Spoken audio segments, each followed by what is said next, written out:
There are 7 things many people keep doing after 65 without realizing they're slowly giving away their strength, their sharpness, and their independence. And if you're over 65 or love someone who is, this might be one of the most important videos you watch this year. Because aging isn't what steals our vitality. It's the habits we carry with us that quietly take it one skipped walk, one missed meal, one lonely afternoon at a time. You may have already noticed it. Maybe standing up feels harder than it used to. Maybe your memory isn't quite as clear. Or maybe it's just this quiet fear inside that one day you'll need help with things you used to do so easily. But here's the beautiful truth. It doesn't have to be that way. If you're willing to take an honest look and let go of a few hidden habits, you can start feeling stronger, clearer, and more independent than you have in years. Today, I'm going to walk with you through 7 things you should stop doing after 65, and more importantly, show you what to do instead. Because this isn't about adding pressure, it's about creating freedom. And your future self, 10, 20, even 30 years from now, will thank you for what you start today. Let's begin. Let's start with one of the most underestimated but most powerful habits you need to rethink after 65. Stop brushing off your sleep. So many older adults think poor sleep is just a normal part of aging. I guess I just don't sleep much these days, they'll say with a tired smile. But here's the thing, it's not normal, and it's not harmless. When you ignore your sleep, you don't just feel tired. You lose focus, your memory dulls, your energy drops. And over time, it chips away at your immune system, your balance, even your mood. Let me tell you about Robert.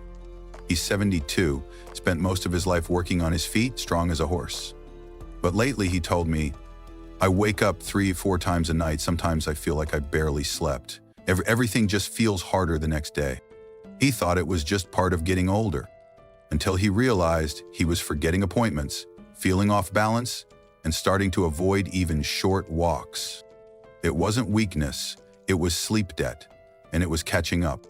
When you sleep, your body repairs, your brain resets, it clears out toxins that build up in your mind. It strengthens your muscles. Even your heart and blood pressure get a break. Now here's the good news.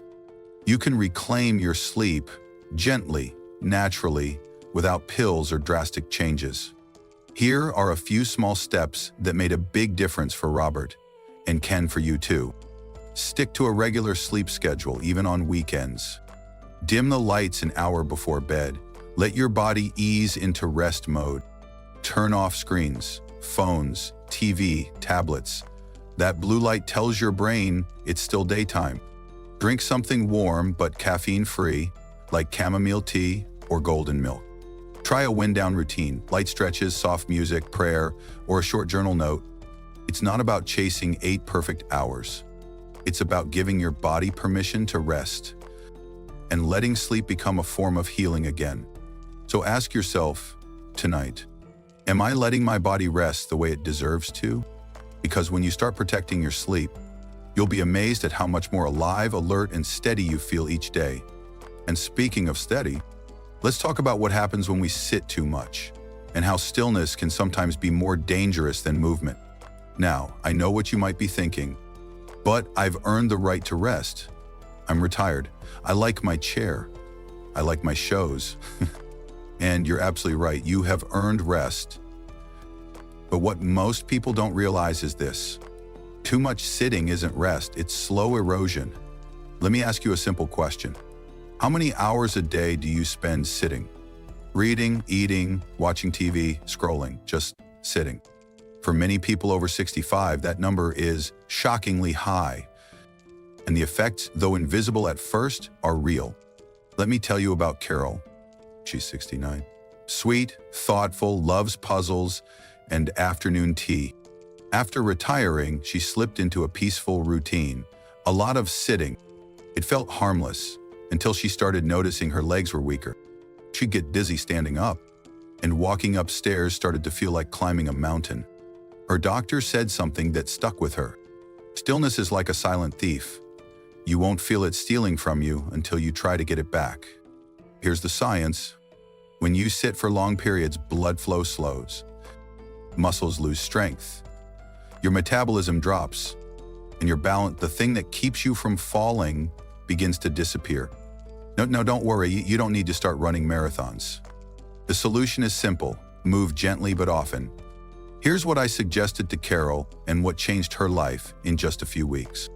Set a timer to stand up every 30-60 minutes, even just to stretch your arms or walk to the kitchen. March in place during commercial breaks. You'd be surprised how much that adds up. Take short walks around the house. A loop from bedroom to kitchen counts. Do leg swings or ankle rolls while brushing your teeth or waiting for the microwave. These aren't exercises. They're little reminders to your body. Hey, I'm still here, still moving, still living. And Carol? She now walks every morning just for 10 minutes.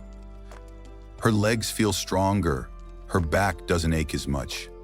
And best of all, she says she feels in charge of her body again, because here's the truth. Movement isn't about fitness, it's about freedom. The freedom to get up without help, to go where you want, to live on your own terms. And speaking of freedom, let's talk about one more habit that can quietly take it away, especially for choosing what's easy over what's nourishing. Let's talk about food. Not just what fills your plate, but what fuels your life. After 65, many people begin shifting to meals that are easier. Soft foods, processed snacks, prepackaged meals, things that are quick, convenient, and don't take much chewing or effort. And it makes sense. When energy is low and appetite is small, the microwave becomes a best friend. But here's the quiet danger. Convenient doesn't mean nourishing. Let me introduce you to John. He's 74 and lives alone. He used to cook real meals, but over time, cereal became dinner, crackers became lunch. He told me, it's just easier and I'm not really hungry anyway. But what he didn't realize was this: that easier food was robbing his muscles of strength. His joints were stiffer, his memory started slipping. He was tired all the time. And when we looked closer, it wasn't a mystery. His body wasn't getting the nutrients it needed to stay sharp, steady, and strong. You see, as we age, our digestion slows. We absorb fewer vitamins. So every bite we take needs to matter more, not less. The good news? You don't need a gourmet kitchen or fancy ingredients to eat well. Here are a few simple swaps that help John and might help you too. Instead of crackers, try a handful of walnuts or a boiled egg. Instead of instant soup, heat up bone broth with vegetables. Add turmeric, ginger, or leafy greens to simple meals for a boost. Don't skip meals. Even a small bowl of oatmeal with berries goes a long way. And if you're not feeling hungry, that could be a sign your digestion, hormones, or mood need support, not a reason to eat less. Nourishing your body is an act of self-respect, because every strong muscle, every steady step, every clear thought starts with what you feed it. Now let me ask you something. Have you noticed your eating habits shifting lately? Do you sometimes skip meals or lean on easy options? If yes, you're not alone, and there's no shame in it. But it might be time for a gentle upgrade. Leave a comment below and let me know. What's one meal you could make a little more nourishing this week? And if this topic feels helpful, hit that subscribe button and ring the bell so you won't miss the next video. Your support helps me keep making content that matters. All right, speaking of connection, there's one habit more dangerous than skipping vegetables or even forgetting to move. Let's talk about the quiet loneliness that no one wants to admit and how it affects everything. There's a habit more harmful than skipping your vegetables, more damaging than missing a walk or even losing a few hours of sleep. It's the habit of slowly pulling away from people. It often starts so quietly. A phone call you don't return. An invitation you politely decline. A day goes by without talking to anyone, then two, then a week. You tell yourself, I'm just tired today. They're probably busy. I'm fine on my own. And before you know it, the silence feels normal. But inside, something changes. Let me tell you about Betty. She's 76, widowed for a few years now. Still lives in the same house she and her husband bought in 1978. She's smart, funny, loves crossword puzzles. But after he passed, she slowly stopped going to church, stopped calling her sister, stopped visiting the neighbors who once brought her cookies every day. One day, she told me, "It's not that I'm sad, I just don't feel like I belong anywhere anymore." And that's the danger. Loneliness doesn't always feel like sadness. Sometimes it just feels like drifting. But here's what most people don't realize. Loneliness isn't just emotional, it's physical. It increases the risk of heart disease, dementia, depression, and even early death. Wow. But just like any habit, isolation can be unlearned. Slowly, gently, one connection at a time. Here's what helped Betty and what might help you too. She started calling her sister every Sunday, joined an online book club just once a month, invited her neighbor for tea. No big event, just conversation. She even learned how to use video calls to see her grandson in Texas. And the change? You could hear it in her voice. More light, more laughter, more life. If you've been feeling distant, quiet, or forgotten, please know you are not invisible. You are not too old to matter. You are still deeply needed. And I want to hear from you. Leave me a comment, just say hello, or share something that's been on your mind lately. Even one message can remind us we're not alone in this journey. And if this resonates with you, don't forget to subscribe. This channel is your home too. A place where wisdom, age, and real connection are always welcome. Next up, let's talk about something many people over 65 accept as just part of aging. But it's actually a sign that something deeper needs care. Let's talk about pain. Here's a belief that many people over 65 carry quietly and dangerously. A little pain? That's just part of getting older. They say it with a shrug, as if aching knees, sore backs, stiff fingers, and tired hips are simply the cost of another birthday. But let me be clear, pain is common, but it is not normal, and it is never something you should just accept. Pain is your body's way of saying something needs attention. Let me share the story of Harold. He's 70, tough as nails, or so he thought. He had this nagging hip pain that got worse every time he stood up, but he ignored it, saying, "I'm just getting old, I'll live with it." Months later, he was walking less, sleeping poorly, losing balance. His world shrank, not because of age, but because of pain he chose to endure. Then one day, during a routine visit, his doctor said something that shook him. "Harold, you're not falling apart, you're inflamed, and inflammation can be fixed." That was the turning point. He started making small changes. Switched to an anti-inflammatory diet, less sugar, more greens and fish. Added turmeric and ginger tea to his mornings. Did simple stretches every morning, even if it was just 5 minutes. Talked to a physical therapist who showed him gentle movements to open up his hips. Within a month, the pain reduced. Within 2, he was walking around the block again. Here's the truth. Aging doesn't mean breaking, it means adapting. Yes, your joints may not be what they once were, but you're not powerless, not by a long shot.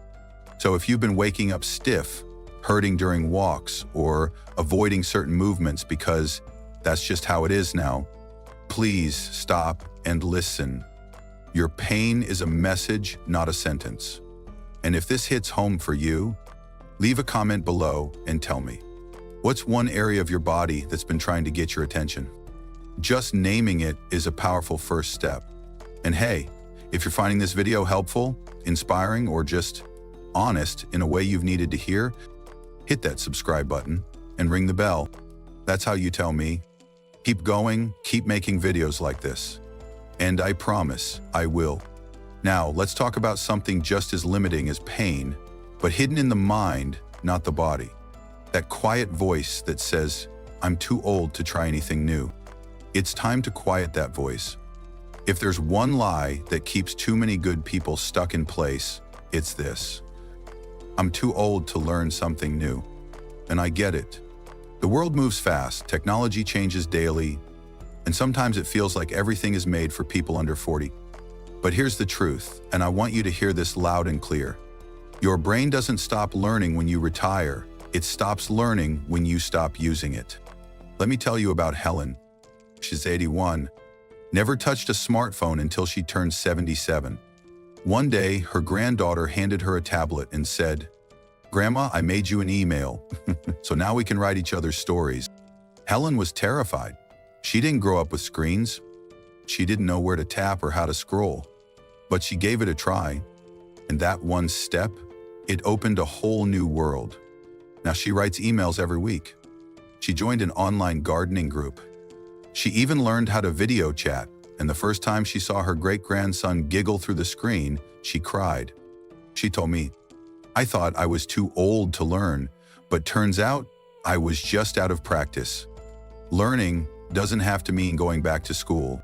It can be simple, joyful, and personal. Try a new recipe. Learn the basics of stretching or Tai Chi. Watch a tutorial on painting or playing a musical instrument. Join a senior class at the library, church, or community center. Even keeping a daily journal keeps your mind engaged and clear. And here's something amazing. Older adults who continue learning have better memory, sharper thinking, and greater emotional well-being. Because learning reminds us we are still growing, still capable, still becoming. So the next time your mind whispers, "That's not for me," I challenge you to whisper back, "Watch me." And if you've learned something new lately, big or small, share it in the comments. Your story might inspire someone else to take that first step. And if this video is helping you feel more hopeful, more alive, click that subscribe button and turn on the bell so we can keep learning, growing, and thriving together.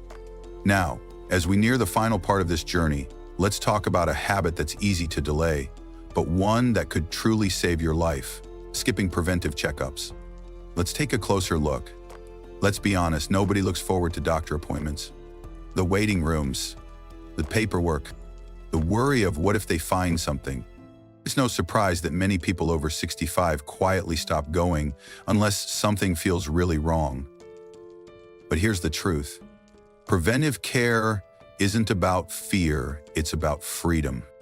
It's how you stay ahead instead of catching up. Let me share George's story.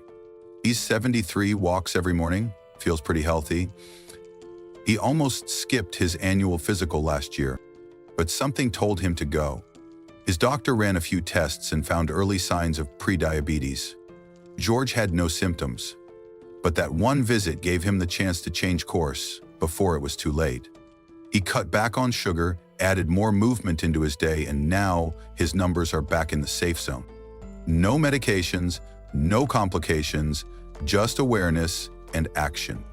Here's what most people don't realize. Many of the biggest threats to our health after 65 are silent. High blood pressure, weakening bones, early memory decline, even some cancers. They whisper before they scream. But with regular checkups, even just once or twice a year, you give yourself the best gift, a fighting chance to stay well. Now, I know, sometimes we avoid the doctor because we're afraid of what they'll say. But wouldn't you rather know and do something about it than wait and lose that window? Because the truth is, catching something early doesn't make you weak. It makes you wise. It says, I value this life. I still have things to do, people to love, moments to live. So if it's been a while since your last checkup, let this be your gentle nudge. Call the office, book the visit, put yourself back on your own calendar. And tell me in the comments, what's one thing you know you've been putting off, but you're ready to take care of this month? Whether it's a checkup, a dentist visit, or even a long walk you've been meaning to take, I'd love to hear it. And if this video is helping you reflect, plan, and take better care of yourself, please subscribe and turn on that little bell. It means more than you know, and it keeps this community growing stronger every day. Because now, we've come to the heart of it all. Let's wrap up with something simple, powerful, and true, a reminder of what this journey is really about. So here we are. We've talked through 7 quiet habits that many people carry into their later years. Habits that seem small, but slowly drain the strength, the clarity, and the joy from life. And maybe as you listened, one of them felt a little too familiar. Maybe more than one. But I want you to remember something important. You're not behind, you're not broken, you're not too late. In fact, the very act of watching this, of choosing to reflect, to learn, to care, is proof that your spirit is still alive and well. Every new day after 65 is a day you get to choose differently. Not perfectly, just intentionally. You don't have to change everything overnight. But what if you just picked one thing today? One habit to let go of. One new practice to begin. One step toward living with more strength, more connection, more peace. Because this isn't just about living longer. It's about living better. With your head a little higher. Your body a little lighter. Your heart a little more hopeful. So now I'd love to hear from you in the comments. Which habit spoke to you the most today? Was it sleep, movement, pain, connection? Let's talk about it. This is your space. A community that listens, understands, and grows together. And if this video touched something in you, even just a little, please take a second to like, subscribe, and turn on the bell. Your support helps me create more videos that uplift, inform, and walk beside you. Here on Wise Old People, we believe aging isn't about fading. It's about refining, about becoming even more you. Thanks for spending this time with me today. You matter, your story matters, and your next chapter is still being written. Beautifully. Until next time, take good care of yourself. You're worth it.